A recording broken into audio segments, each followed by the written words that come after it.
So in this unit, we're going to go into Unit 3, a little more complicated because we're back to formulas. Unit 2 was making things pretty. There wasn't much there for formulas, and that's important to make things look good. But when it comes to Excel, this is really what we're talking about. Entering formulas, getting stuff done. So in this unit, we're going to walk through, we're going to create this fitness report, and if I were you, I would not put your own numbers in there because I did that when I was practicing, and it's kind of scary. But we're going to go through and make this a little easier for users to look at and a little easier for users to use, so they enter in minimal information, the report does the rest. I don't think we need to put in, oh yes we do, in cell C9. We're supposed to put in Daniel's name. If you want to put in your own name, you can, but we're going to be putting in all of C9 of the fitness report, excuse me. C9 of the fitness report. So I'm going to put Daniel's name in here. I'm just going to keep it short. We know how to type names. His activity level, like mine, is sedentary. And his age is 45. His weight, like mine, is 193 almost. Height, 70. 37 waist. 15.5-inch neck. So given all that information, what we want to know is the trainer who's using this worksheet is what's his body mass index, how many calories does he burn just sitting around watching movies. And then we're going to start tracking his activities, his exercising, adding all that in, and figure out at what point can he start taking it a little bit easier. So that's our goal here. When we're done, though, what we also want is a worksheet that we can reuse. A worksheet that we can reuse for the next person that comes along, because I wouldn't want to have to start all over again. So that's where we're headed. What the book recommends is that you document your formulas. So over here in the explanation of formulas, they've put in what all the formulas are that they're using. And one of the first things we're going to learn how to do in this unit is translate something like this that you might find in an algebra textbook or a math textbook or a body mass index calculator book into something that Excel can process. One of the things to remember when you look at these things is when you see 12.7H, 6.76A, that means multiplication. But as we well know in Excel, we can't simply put those two items next to each other. That doesn't tell Excel to multiply. We have to translate this into a multiplication. We have to translate this big pile of stuff here into multiplication. And so that's part of what you're learning in this unit, is how to take a formula that somebody else has dreamed up and turn it into something that Excel can understand, even if you don't understand it. You know, as long as you understand this is multiplication, why is it 6.23? I don't know. Somebody figured that out, and I'm just going to go with it. So let's go back to the fitness report. So they like to document their formulas. Good idea, especially if they're complex, and explain what's going on. And then in the book, they show you that formula again. On the next page, no, right here. Here's another formula. It's 703W, that means multiplication, divided by h squared, raised to the power. So how do we translate that into Excel? There's the translation. Now in that original formula, let me bring it back here real quick. In the original formula, we have a W. That's the person's weight. Well, we have that weight in a cell. Then there's the H, that's the person's height. We have that in a cell. So you don't necessarily translate the W and the H literally. Often when you see those letters in formulas, they turn into cell references. And so that's what they're going to be here. And there's the formula that they turned that into. So now we're going to do it. So in cell C19, we want to calculate the body mass index.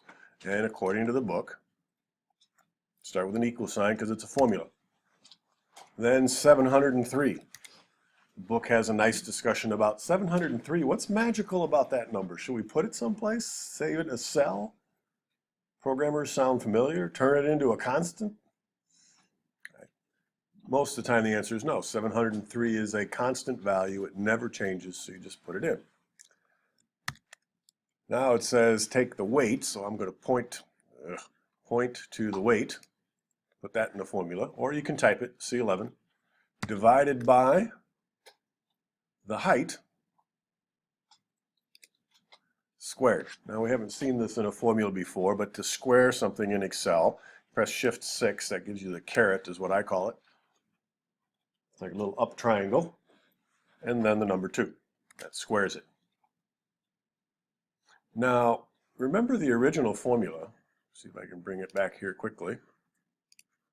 The original formula said 703W divided by h squared. We got to watch out for this order of precedence.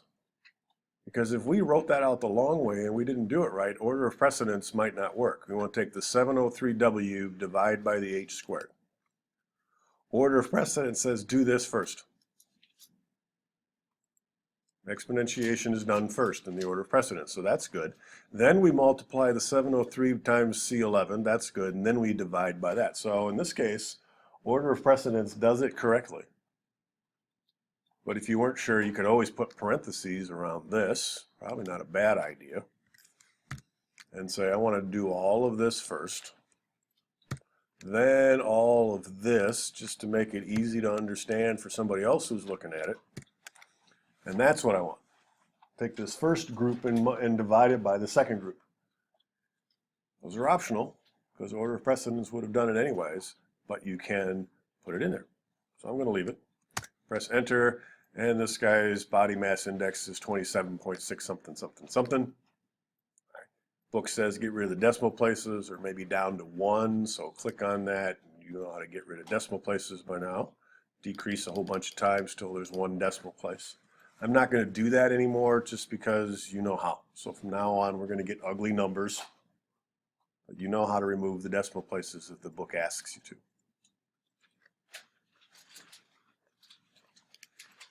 to. Oops.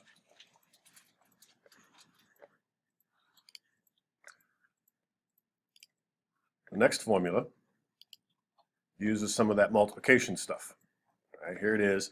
6.3W, that means multiply, plus 12H multiply, and that's again the weight times the height.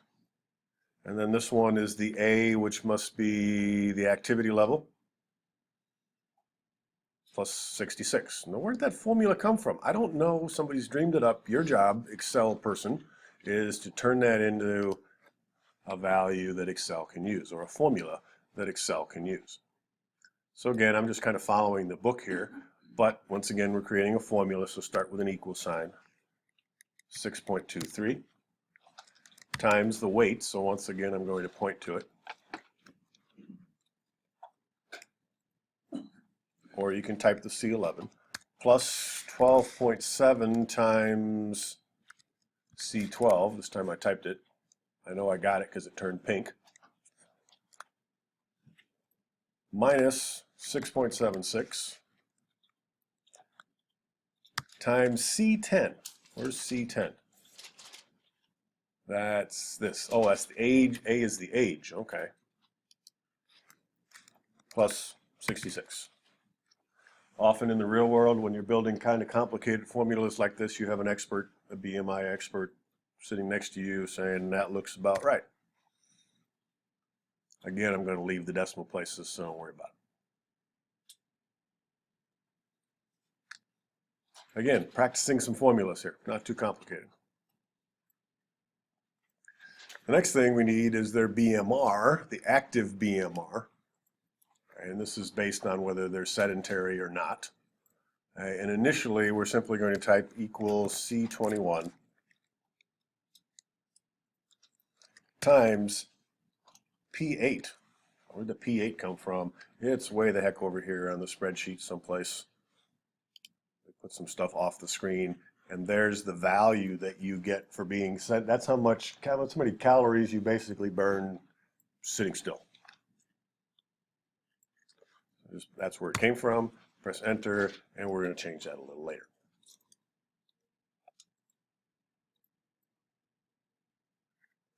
The book talks about making your spreadsheet easy to use by highlighting stuff that users are supposed to leave alone. So the first thing they suggest we do is go down here in cell B26, and that's a merged cell. It's got lots and lots of text in it. And they want that to stand out as explanatory text. So we're going to the cell styles up on the toolbar and choosing explanatory, and that makes it gray italicized. So if there's just notes out there, that's gray italicized. Then they suggest we do F46 as well, so that's down here at the bottom. Okay, F46. Now remember the F4 key. I bet this doesn't work in the test, but the F4 key says whatever I just did, do it again. If you can remember that, it might save you a few mouse clicks. That's the same as clicking on Cell Styles Explanatory. C8 to C14 now. C8 to C14. This is all the stuff that the user inputs. There is a cell style for input right here. And this cell style is, of course, based on the theme. So if you don't like that color, you're kind of stuck with it. But it's based on the theme. And now that's a visual clue to whoever's using this spreadsheet that they're supposed to type in there. Then the book wants us to select these three down here. This one, I'm going to control drag these two. Now we've got all three of them selected. And designate those as a calculation.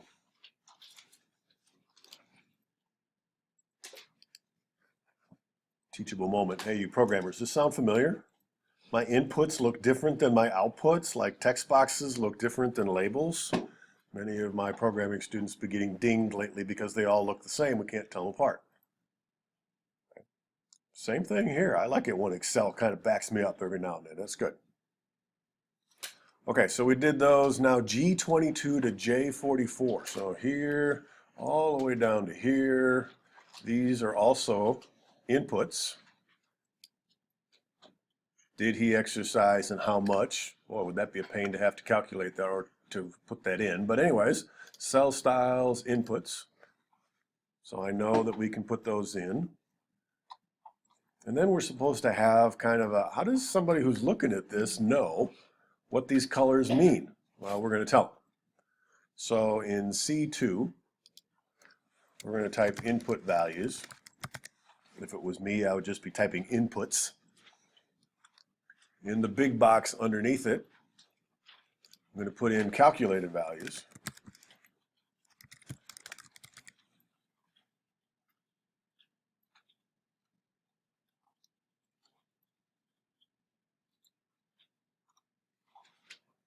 And then for both of those, so I'm going to highlight this one and this one. Oops, missed. Control click. They're supposed to be right aligned, and they're explanatory text. So once again, cell styles explanatory text. As long as you're getting the idea where to find these things, and you've got the concept of explanatory text as one style, inputs are another style, calculations are a third style. That's what they're trying to get across here. Supposed to make the spreadsheet easier for other people to use. This box over here where it says input values, next to it, we'll just format that for input. And then for calculated values, format that next box for calculated. And now hopefully somebody can look at those and go, oh, I probably want to mess with the input values.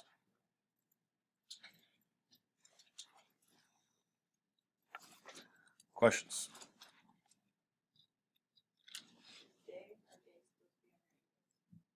Are what?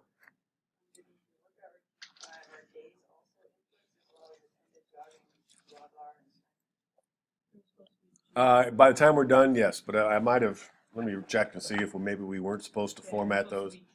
Supposed to be G instead of F. Okay, so what do we do to these? We highlight them. And we could check to see if there's a cell style. Ooh, normal, that's good. We'll use that. The other alternative is you can go to clear and clear the formats. Should give you the same result. Thank you. Because actually those end up being calculated later. That's right. Now back to the book. I'm on page 140. They start talking about the different kinds of Excel functions that are out there. There are hundreds of functions. First of all, what are functions? They're pre-built formulas. We've already seen that Excel knows how to add up a bunch of cells using the sum function. I think we've seen the average function in the last unit briefly, and maybe the count function knows how to calculate the average. We didn't have to teach it. It knows how to do all kinds of stuff like engineering functions and mess with dates and times and do logical functions and mathematical and trigonometry functions, statistical all kinds of stuff. Hundreds. We're going to learn how to use a few. If you end up taking Excel Intermediate, you'll learn to use a few more. And we're just scratching the surface. Whenever you call a function is the term. Whenever you use a function, invoke a function, they all mean the same thing. But whenever you call a function, it often needs information. Like when we called the sum function, we said sum, then we gave it a range of cells and say, here's a bunch, add them up. If we calculate the average, we need a bunch of numbers. Which ones do you want the average of? If we want to count, we need a list of cells to count from. Max and mins, a lot of these need magic numbers. The good news is Excel provides a tool that helps you understand what information a function needs to do its job. We'll see that here in just a second. Okay. Here's some examples. If you want to round a number to an X number of digits, what number? How many digits you want? Here's an example. Take this number, round it to 2 digits. That will round to 2.72. Take what's in A10, round it to 3 digits. Give me the average, and you get the idea. Okay. Whenever you use functions, often you have to provide it information. There are a few exceptions. One thing they didn't show us in the last unit is how to use the quick analysis tool to quickly do some functions. So let's put that to use here. We want to calculate the totals down at the bottom of this table, so that we can see the total number of hours that Daniel has spent jogging and all the rest of that stuff. So what I'm going to do is highlight these cells. I'm going to bring them up a little bit if I can so you can see better what I'm doing. There we go. Just these 3. And lucky me, I'm not getting my quick analysis tool. Because that's not what I'm supposed to highlight, is it? Nope. I did this, made the same mistake before. If I want a quick analysis, I have to select the data. So select all of his exercise data, and then the quick analysis tool pops up, lower right-hand corner. Remember, this guy is new in Excel 2013. If you click on that, you get all kinds of analysis that you can do to this data that you've selected. We want to calculate the totals. And remember, in Excel speak, totals mean statistics like min, max, average, sum. And it can do all of those things. Now, this is another thing you have to be careful of. Notice that there are 2 sums. There's one here, and there's one there. All right, when you touch this one, nothing seems to be happening. It's because it's actually in these boxes. It's off the side of the screen. What this little highlighting means is put the sum on the right versus put the sum down below. We want the sum down below. Click. And we get the totals. And they look just like the book, so we must be doing this right. So that's another way to calculate the sums. Remember, the old way that we would have done it is click here and hit auto sum, and it would say, how about these? And I'll go, no, there's some missing there. And then I'd stretch it. No, I'd stretch it. Come on. And say, I want all of these. And then I don't follow. I can just drag these sideways and I get the exact same answer. So it's 3 different ways now, 2 or 3 different ways to solve the same problem. A different way to do it. Whether it's better or not, I don't know. Now we want to calculate the average minutes per exercise. So once again, we're going to highlight all of the data, H22 to J44. Hit the quick analysis tool. The book tells you about the Control Q shortcut, also listed there if you hover. I don't know, I just highlighted that. I don't know why I'd want to let go of the mouse and press Control Q. And, pardon me? What's number 6? I might have. What did it say? Format them? Select, oh, guess I did. Sorry. Man. Thank you for keeping an eye on me. Number 46 says, select H45 to J45. H45 here to J45 and do what with them? And cut it. Ah, forgot about this. This is one of the advantages of using the quick analysis tool. I'm going to cut that. Control X or right click and cut. Racing ants. And then I want you to move it up here. Oh, that's cool. Paste, Control V, or right click paste. Now I've moved the numbers, actually move the formulas up to there. And by moving them like that, the formulas automatically update. They still add up all the stuff from H22 to H44. Thank you. Magic. Now, they want us in the book to select the whole range and use the quick analysis button again. So all of these numbers. And use the quick analysis button, but this time instead of the sum, back to totals, calculate the average down at the bottom.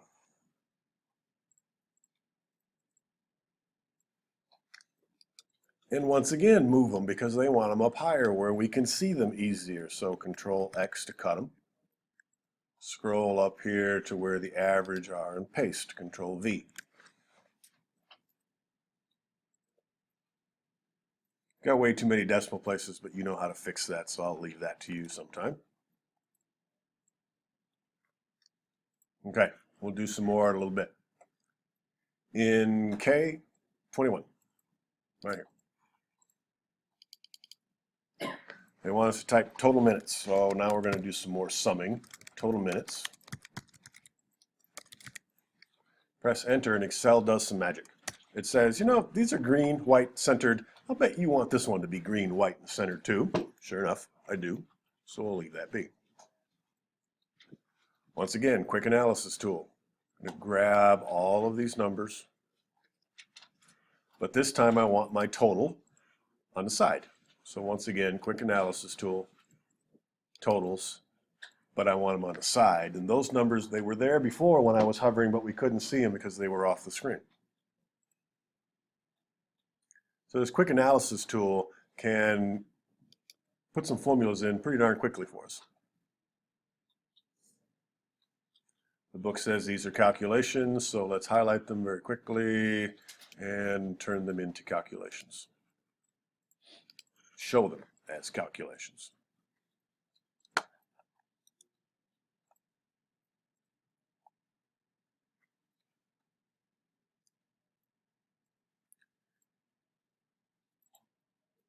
Questions on the quick analysis tool? We'll use it a couple of more times yet. We did the sum with the Mm-hmm. That's what got them over here. And then I formatted them. Yep. Again, there's lots of ways to do that. I'm not going to take the time to show you others because the point here is the quick analysis tool. All right, back to the book, J13. So that's up a little ways. We need another total minutes up here. I'm going to type it. Probably could have copied it.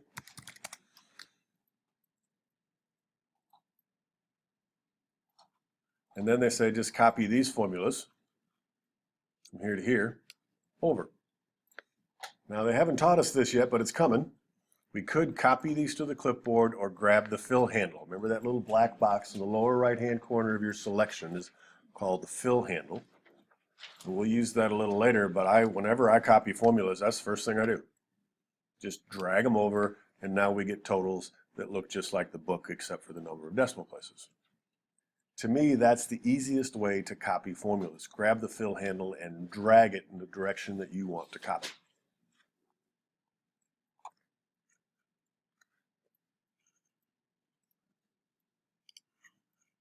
We're on 145, the bottom. And now they're going to say, well, what if you want a function that isn't on one of those lists? We keep using the quick analysis tool and the auto sum button, and we get averages and counts and mins and maxes. What if you need something else? In G16, we're supposed to enter the median. The median, for those of you who care, is if you have a whole list of numbers that are sorted, which one's in the middle?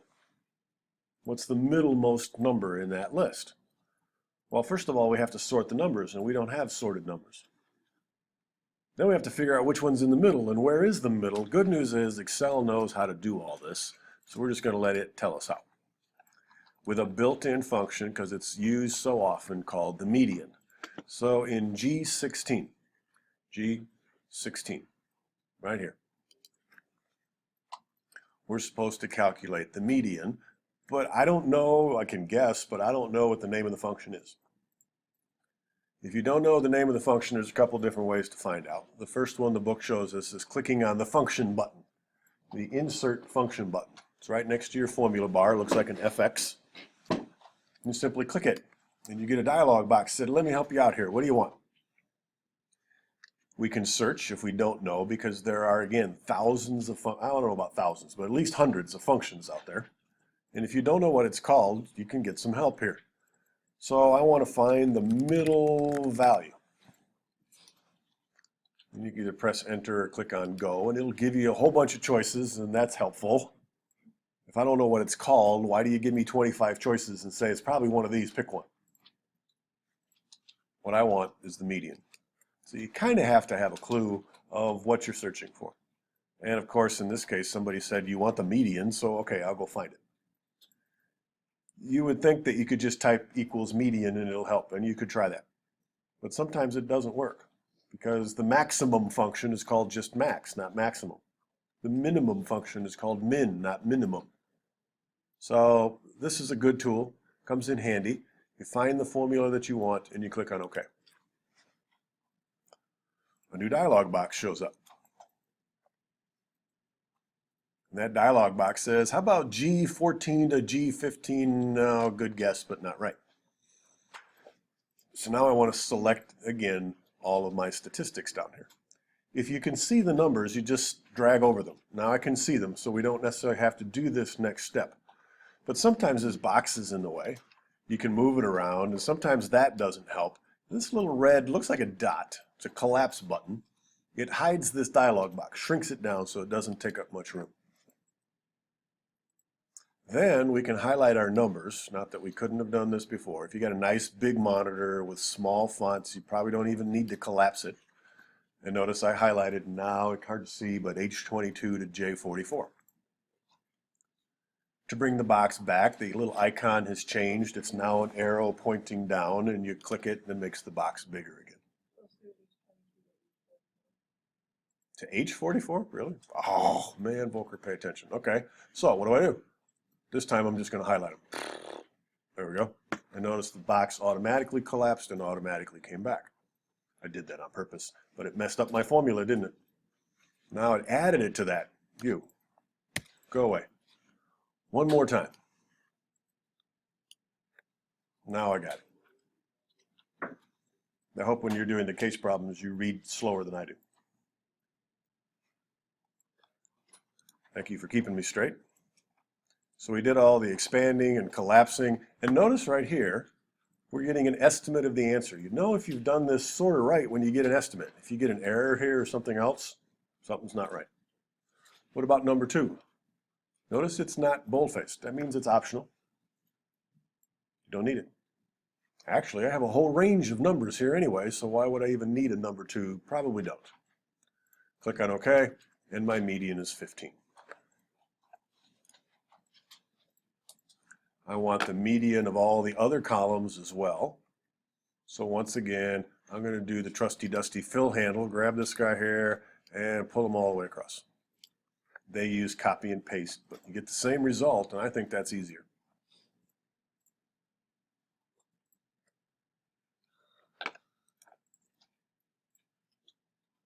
Now we need the mins and the maxes. I just told you a little while ago, the name of the function for minimum is min. But if you didn't know that, you could go once again searching, and here's a different way to search. It's good to know all of these in case you forget one of them. Click on formulas, and now we got all kinds of choices here.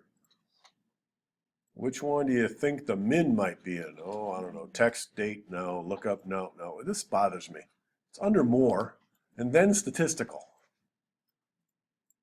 These are so common, the mins and maxes and medians. I don't know why statistical functions aren't number one on the list here instead of financial.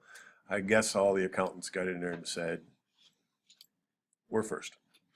Here's the min. So you look around. It's another way to find functions whose name you don't know or don't remember. Once again, it guesses. G14 to G16, that's not right. So once again, I'm just going to highlight and drag. If you prefer, you can type that range in there, but I don't trust myself.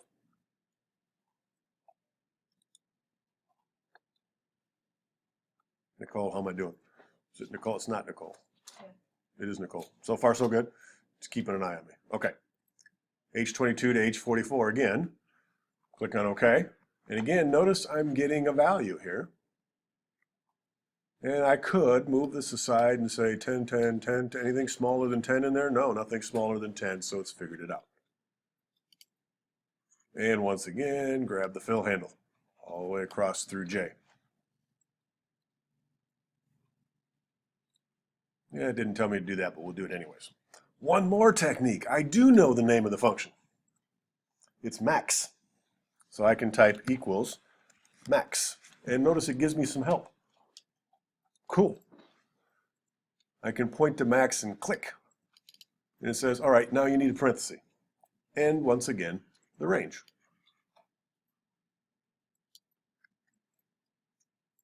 Here's your power tip of the day. You could go up there and put the parenthesis in, but if you press return right now, Excel puts it in for you. Also moves you down a row.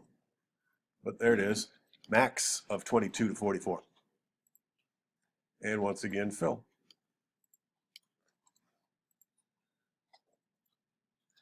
You should only be typing formulas once. Because if you need a max here and a max there and a max there and a max there, you only type it once and fill. Most of the time, filling will give you what you want. These are all calculated up here, so we highlight the whole bunch. Go back to the Home tab, Cell Styles, Calculated. Don't worry about the decimal places. Yes, sir. The book did the copying a little different. Don't follow. I'm just going to delete these. Oops, wrong key. Okay. You don't have to copy one formula at a time. I could have created, again, don't follow.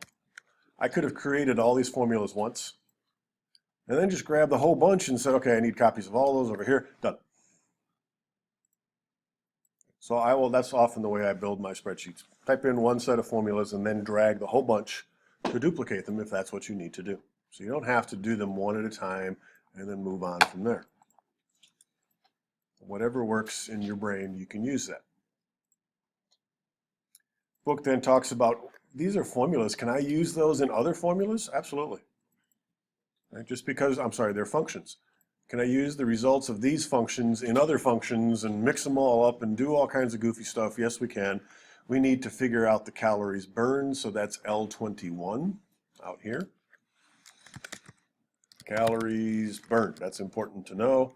How many calories did this workout give for me?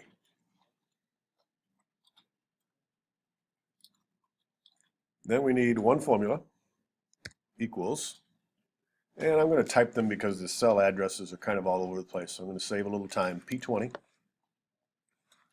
times C11 times K22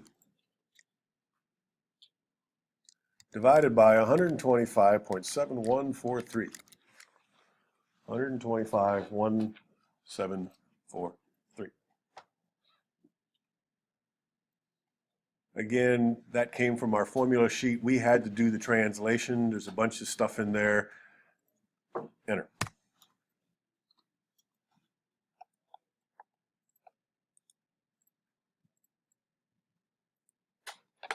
Cool. Now this one, just so we don't get confused later, let's reduce the decimal places down to 1. And now they want us to copy it. Okay. And you could copy and paste, but once again, I'm going to grab my fill handle and just drag it down. Oh, wait a minute. I did this exercise right here and I got 0 calories burned. Something's wrong. And those of you who are working ahead, this is one of the most tricky concepts. If this may be the time to pause for a second and listen to the explanation. What's with the value here? Something's wrong, right? I copied my formula and the new ones don't look right. What happened? Well, let's take a quick look at this formula that we built here. And I'm going to scroll out a little bit here and zoom control option, scroll, so I can see things a little bit better. All right. In this formula here, we said take P20. All right, so that's this guy over here. Because I'm doing a workout routine number 5 for whatever reason. And then multiply by C11, which is this guy over here. Okay, and that's his weight, I'm guessing. Yep. Multiply by K22, which is over here. This BMR, what does he get when he's resting? And then divide. Okay, so really this number, and that number are all pretty much the same. So when I figure out how much did he get for this day, it says P21. Wait a minute. Took this P21. Why did it change it? Well, that's what it always does. When you copy formulas, Excel uses what's called relative addressing. We said H22 to J22, then we come down here, and now it's H23 to J23, and we come down here, I'm just reading up here. It just updates them automatically, it does that. What Excel really says in this formula is give me 1, 2, 3 cells to the left, plus 2 cells to the left, plus 1 cell to the left, and add them up. Then when I move down to the next row, it's still 1 to the left, 2 to the left, 3 to the left, add them up.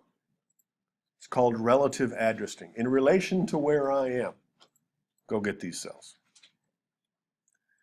In these formulas, however, we got a problem. Because Daniel only has one weight, right there. That's his weight. All the formulas need to share that. And what happened when we copied it, it updated his weight. And it said, give me C12, which is his height, instead of the C. It updated it. In this case, I don't want it to update the formula. I want it to lock it in. It's called an absolute reference. Absolutely always use C11. Because the weight, regardless of how many days I exercise, my weight when I started at the beginning of the month is still the same. Same thing for the P20, though exercise monitor over here, this P20. Which one's P20? That one, I think it was. Okay. That one doesn't change because he's still doing the same workout routine. So that doesn't change. And then the last part of the formula that we had was K22, which is this number right here. What the total minutes did I exercise? 35. And so now when we get to the next formula, it says use this and use this and use that.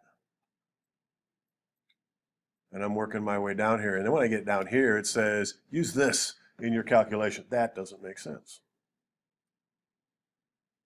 When we copy this formula, all of the formulas should use the same weight, and they should all use the same workout routine number, 5. But they should each use different sets of minutes. How do we fix this? We go to L22. And what you and I have to figure out is which one of these should be locked in, which ones should not change when we copy it. The P20 should not change because that's this routine workout 5. How many points do I get for that? In your formula bar, click on that up there, just somewhere in the P20. And for those of you, again, working ahead, this is not in the book. What they have you do is type $signs around that. Press the F4 key on your keyboard instead. It turns that relative address, P20, into an absolute address. What the $signs mean is when you copy this, don't change it. Leave it as P20. That's all it means. But it saves you so much time. Imagine if Daniel worked for 3,000 days and I had to make 3,000 copies of the formula. I would not want to have to update that over and over and over again. Let's do one more and then I'll answer your question. The C11, his weight, never changes. Press F4, puts dollar signs around it. You can type those dollar signs. Notice the dollar sign is in front of the C and before the 11. We are telling it to don't change the column and don't change the row. That's what we're telling. When you copy this formula, don't mess with those, leave them alone. However, this K22, that is my number of minutes for this day. That one I want changed. Press enter, and I get the same answer. Yes, but now that formula can be copied. And if we look at every one of these, it says P20C11, P20C11, P20C11, K32. So we use the number of minutes I worked on this day, but the same weight and the same workout routine value. Routine 5 gives me a value of 7, whatever that means. They're called absolute references. Good news. In the book, in the test, if you need to be using an absolute reference, they tell you. Use an absolute reference for this. Use an absolute reference for this. That's cheating. Book tells you when to use. How do you know that in the real world? Open the book. It's right there. It tells you use an absolute. No. You have to understand it. The only thing that absolute reference is good for is copying formulas. That's all it's used for, is to allow me to copy formulas without changing parts of it automatically, because that's what Excel does automatically. Almost hate to ask if there's questions, but I will.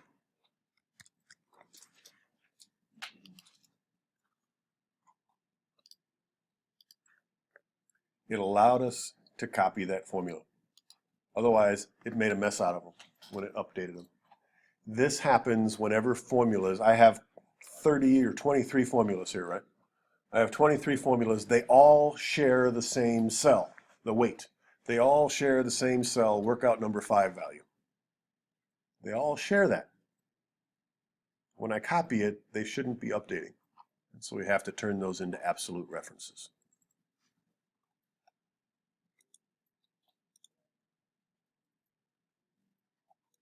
Relative references update automatically, just like we want.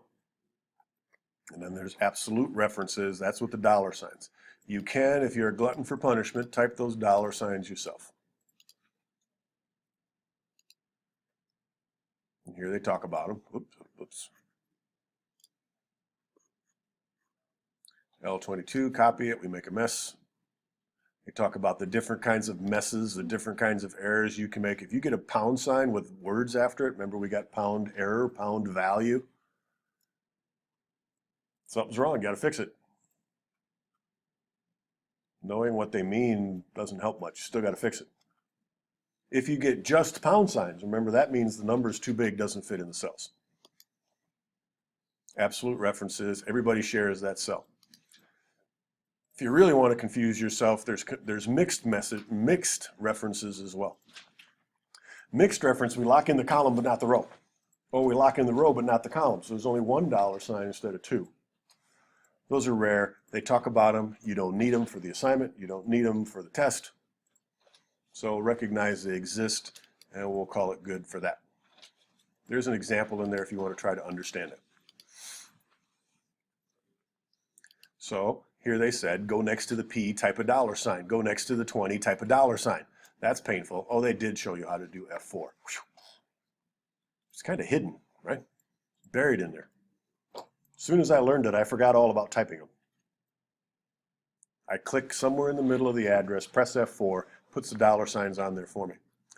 By the way, if you get a little heavy-handed, you come in here, and it was, which one was it? What did I do? I just lost my calories. Did I undo? That's not nice. That was an ugly formula.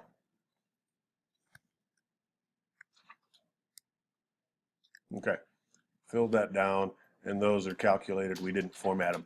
But if you get a little heavy-handed and you press F4, and then you do it again, notice it takes one of the dollar signs off.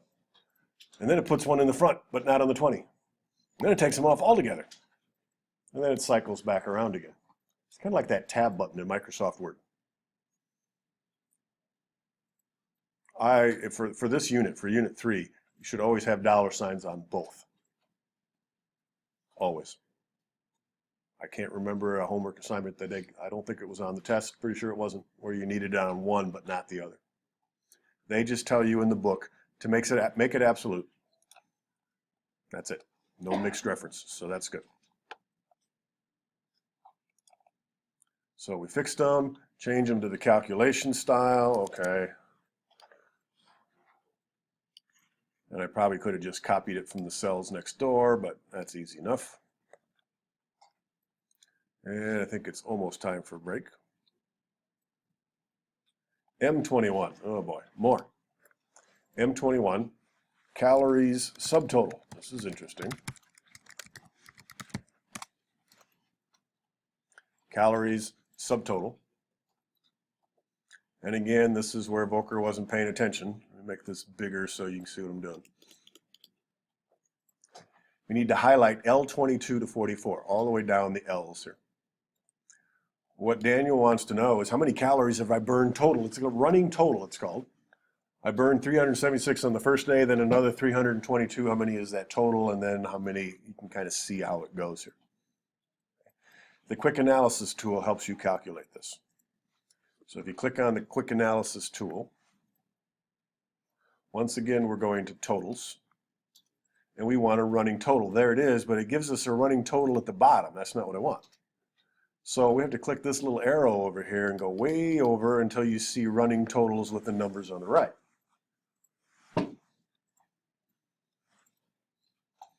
Click. And there's my running totals, and he can see what progress he's made throughout the week. That one's pretty cool. It's new in that quick analysis tool that you can calculate a running total. But let's look at the formula here real quick. If I click on this first one, it says the sum of L22 absolute down to L22. Then the next one says L22. Notice it hasn't updated it because it's up absolute with L23. If you come down here, it's still L22. So what it's basically doing is adding everything from here to here. Give me the total. Everything from here to here, here to here, here to here. So that's kind of cool. Uses absolute references to calculate a running total. This time I'm going to use the format painter. I'm going to click this calories burned up here. Actually, I'm going to right click it and I'm going to steal the little paintbrush. Click and highlight all of these, and there they go.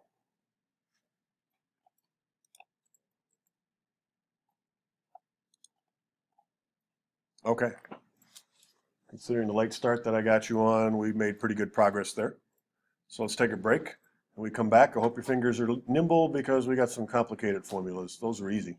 Now come the little more complicated ones after the break.